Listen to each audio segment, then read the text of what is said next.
देश विदेशातल्या टॉप 9 बातम्यांचा आता आढावा घेऊया।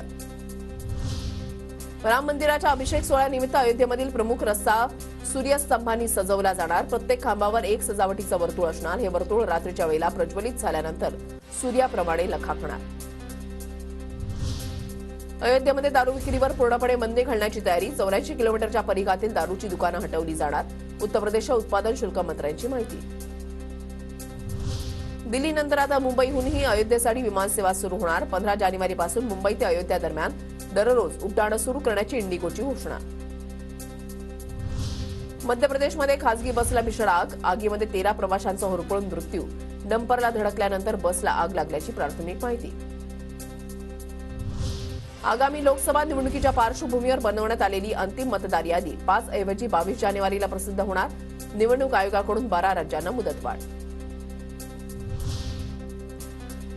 देशातील उच्च न्यायालय आणि जिल्हा न्यायालयांमध्ये सुमारे 3 कोटी प्रकरणांची ऑनलाईन सुनावणी। एआय आणि ओसीआर तंत्रज्ञानाचा वापर करत ऑनलाईन सुनावणी। अभिनेत्री जयाप्रदा यांना अटक करण्यासाठी यूपी पोलिसांची पथकं दिल्ली मुंबईमध्ये दाखल। आचारसंहितेचं उल्लंघन केल्याप्रकरणी जयाप्रदा यांच्या विरोधात अजामीनपात्र अटक वॉरंट। बनावट कर्ज ॲप्स आणि बेटिंग ॲप्सवर बंदी घालण्याचा केंद्र सरकारचा निर्णय। मंत्रालयाकडून बेकायदेशीर कर्ज ॲप्स आणि बेटिंग ॲप्स काढून टाकण्याच्या सूचना।